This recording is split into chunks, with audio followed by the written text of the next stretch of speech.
जब तक कोई प्रभु का नहीं होता तब तक वो विषयों का गुलाम होता है, तब तक वो परोपकार की केवल बातें करता है, परोपकार उससे नहीं होता। कहते हैं हम गरीब की सेवा करते हैं, हम बीमारियों की सेवा करते हैं, हम अमुक सेवा करते हैं, पर प्रभु से अपनापन नहीं है तो जहां जहां उसकी दृष्टि जाती है गरीब पर, बीमार पर, या पहले वो अपने लाभ की बात सोचता है। बहुत अच्छा विचार हुआ तो पुण्य की तो बात सोचेगा, इससे मुझे पुण्य मिलेगा, और जो बीमारों की सेवा करता हूं ना, 4 लोग मेरा यश करेंगे, यश गाएंगे, मेरा नाम हो, आदि आदि। एक बड़ी सूक्ष्म बात है। जो प्रभु का नहीं हुआ है वास्तविक हृदय से, और वो कहता है मैं समाज सेवक हूं, गरीब सेवक हूं, बीमार की सेवा करता हूं या कोई भी सेवा करता हूं, तो वो जहां ऐसा कह रहा है वहां उसका मन सबसे पहले लाभ की, पुण्य की बात देखता है। क्योंकि दृष्टि में प्रभु नहीं है, दृष्टि में विषय है, इसलिए विषयों को वो लाभ मानता है। आज हमने 100 संत पवाए ना, तो भगवान मुझे हजारों की, वो बड़े दाता है ना, बहुत बढ़िया, 100 दिया, 1000 वो दे देगा, दे देगा, दे देगा। आप सेवा के पहले ऐसा संकल्प बना लिए हैं। वो भगवत सेवा साधु सेवा नहीं है, आपका व्यापार है, आपका लोभ सामने। सेवा और लोभ बड़ा अंतर होता है। सेवा में आपकी वस्तु ईमानदारी से आपको समर्पित कर रहे हैं, यह हमें बड़ा सौभाग्य मिला कि हमें बेईमानी नहीं करने दी प्रभु ने। आपकी वस्तु से आपका, ये हुई सेवा। अपनी वस्तु दूसरों को देने से ये बात आ ही जाती कि मुझे पुण्य मिलेगा, मुझे लाभ मिलेगा।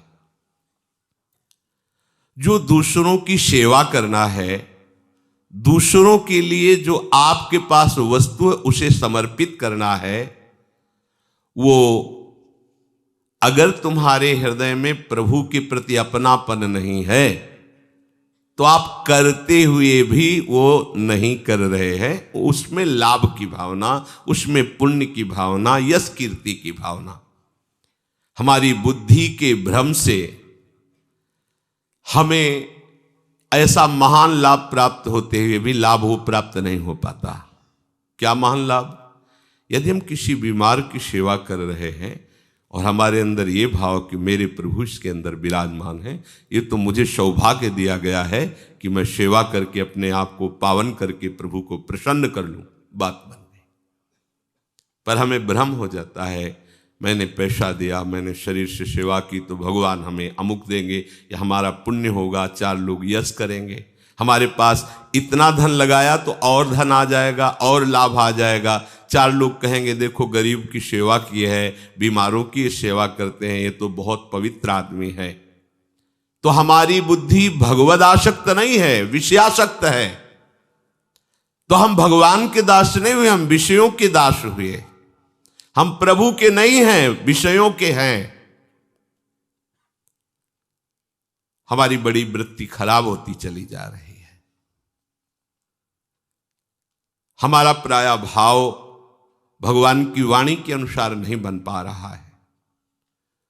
हम विषयों के होकर के विषय प्राप्ति के लिए ही देश सेवा करते हैं, परोपकार करते हैं, समाज सेवा करते हैं, लोक सेवा करते हैं, और यहां तक कि भगवत सेवा करते हैं।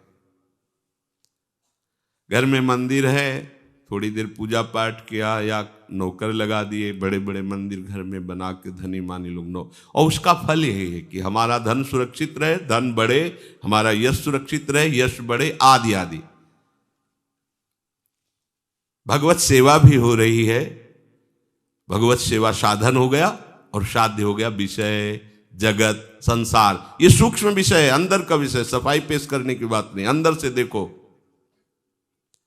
जब तक हमारा मन विषयों का दास है तो तुम भगवत दास कैसे हो सकते हो? भगवत दास बने बिना तुम्हारा काम बनने वाला नहीं। विषयों की दासता तुम्हें नरक ले जाएगी, भगवान के पास नहीं।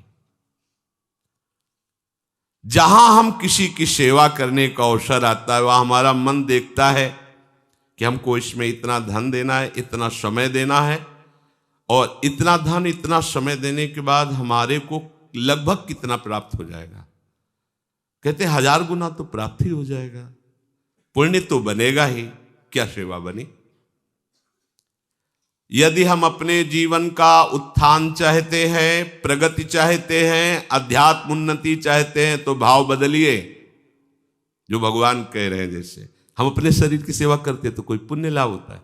अच्छा, अपने बेटे को नहलाएं धुलाएं खिलाएं पिलाएं, तो अगर कोई कहे कि आप ऐसा क्यों करते हो तो दबका दोगे, हमारा बेटा है, उसके लिए क्यों शब्द क्यों पूछा?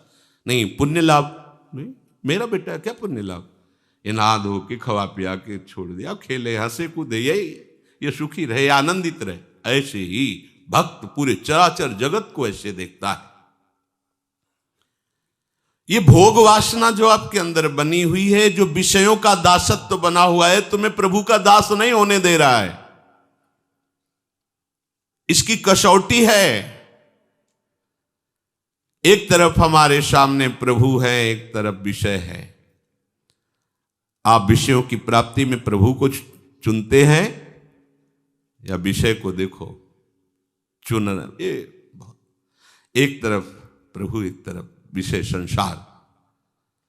एक तरफ आपका मार्ग जा रहा है सत्य सच्चिदानंद की तरफ, जिसमें भगवान मिलने के लिए खड़े। एक तरफ जा रहा है धन की, मान की, प्रतिष्ठा की, यश की तरफ, जो आपको दुर्गति की तरफ ले जा रहा है।